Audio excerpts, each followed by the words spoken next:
Ugh, starting on the elder stuff already, huh? Shouldn't you be back in your cave tinkering away at some kite-related thingamabob or something? What brings you out here? And what's with that huge box next to you? Ah! Paimon gets it. You're here to do some shopping, aren't you? And what of it? The Qixing's decision to integrate Fontanian technology into said kite-flying competition is of no consequence to oneself. Did you expect one to willfully compete against the whimsical trends of worldly sentiment, or perhaps even fall to petty sulking over such? It's not that we think those things exactly. That's just what Mountain Shaper and Mooncarver told us, or Chia something and Ho. Paimon can't be bothered to remember what their aliases were called.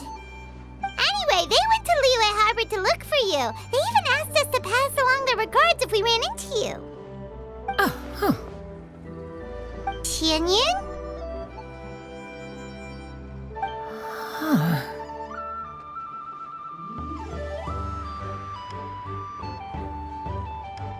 Huh. It appears time has quite flown since one's arrival in Liyue Harbor.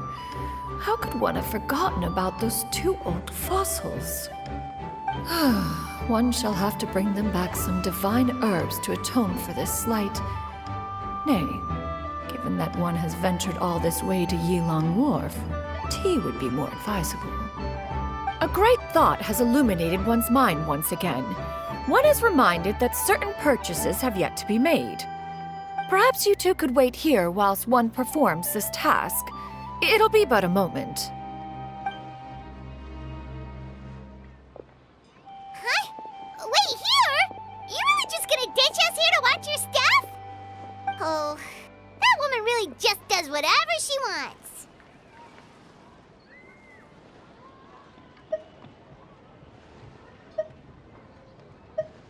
Hey, not you too, Traveler!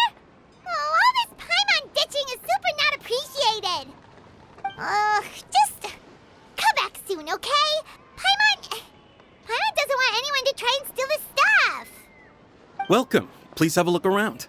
We only sell teas of the finest quality, sourced directly from Chaoying Village. Might I recommend the Songlo variety? It's one of our specialties. Now, that sounds promising. One will bring some back for those old fossils, and all will be well. 2 boxes will do. Wonderful. By the way, we're actually running a special Lantern Rite promotion. Buy 3 boxes, get 10% off. 4 boxes will net you 20% off. 20% off 4 boxes. This merchant strikes a fair bargain. One might as well give some to Morax and Ping, too. Then 4 shall suffice. I see. Are you intending to give these as gifts? If so, perhaps I can interest you in these exquisite gift sets. Buy 10, get half off. Look at the magnificent design, and the red ribbon gives quite the festive flair, don't you think? Such a gift would be sure to impress any lucky friend or family member. 10 boxes. Seems rather excessive. But if one factors in the Conqueror of Demons and one's disciples... 10, a nice round number, don't you think? Course you do. I'll even shave a little extra off the price for you. That is agreeable. One will... I will have these boxed up then. Of course, right away. I see you have quite the eye for fine items, mademoiselle. Perhaps some of my wares might also be of interest to you. I'm a toy merchant from Fontaine. You'll get nothing but the finest and most intricate clockwork toys Mora can buy here, each one sure to be a source of endless amusement.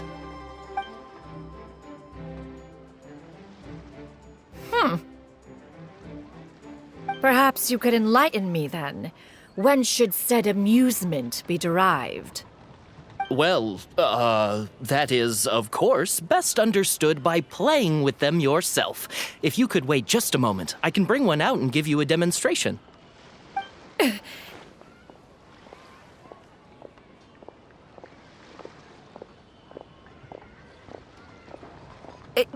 There is no need for that. Mademoiselle. Give me your newest and finest model, and be sure to package it securely. Ah, of course. Here you go. The instruction manual is... I can do without, thank you. Many watchful eyes surround this place. If one were to be spotted purchasing a mechanical toy such as this, a child's plaything no less, it would only invite scandal. But there is no harm in bringing it back to study in secret.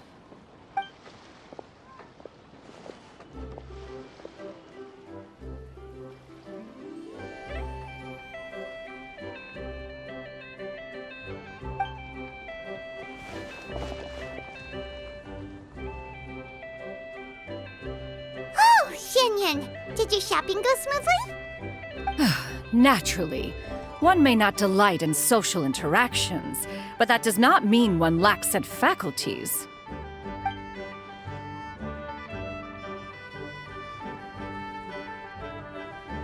And you two? Are you not here to purchase things? We just haven't had time yet. It doesn't look like there are any kite stalls around Elong Wharf, but it does look like there are lots of goods from Fontaine. You are also planning to participate in the kite flying competition, then? One means to say, you along with all the other youths. One has been entreated to share one's kite-making expertise, and indeed there was little one could do about such persistent supplication. One moment energetic and earnest, and dejected the next. One had no choice but to acquiesce to these requests, and thus, one will be organizing a kite-making workshop to provide personal instruction in this art form.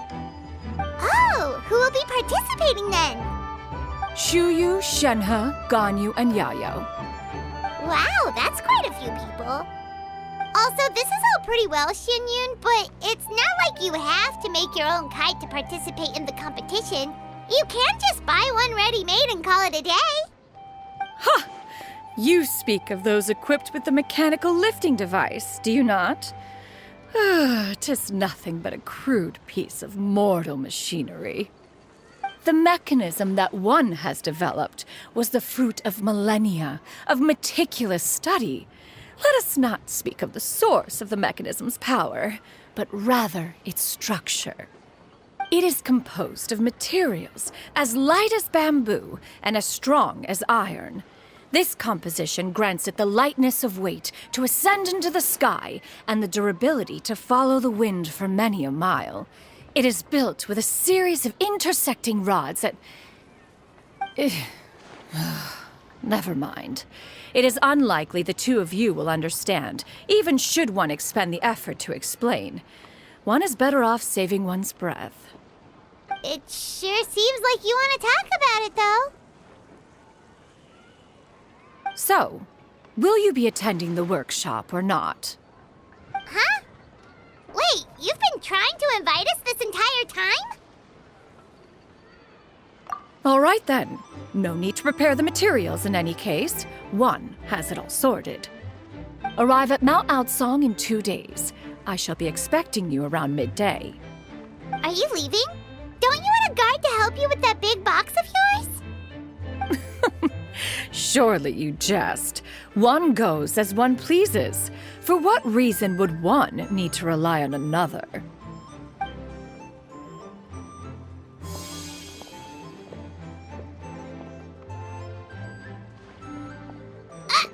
It can float? What kind of invention is that? One calls it the floating toting device. Huh. She seems pretty proud of that one. Look at her walk down the street. She seems so confident, but everyone around her is looking at her all funny. Paimon wonders... never mind. But anyway, that box of hers seems to be full of those mechanical lifty thingamabobs. Not that Paimon was peeking or anything. She just, got a bit unsteady for a second and accidentally brushed the embroidery on top. And wouldn't you know it, all the stuff inside almost came bursting out. Paimon even went out of her way to keep it all together. All Paimon say is that Shenyun sure does try hard to save face. What did she call it again? A crude piece of mortal machinery? Paimon bets she just can't wait to take it apart and see how it's made. Totally. We should probably act like we didn't see anything, though. You know, in consideration of her feelings and all. After all, that is the propriety with which one should comport oneself when it comes to an elder, right?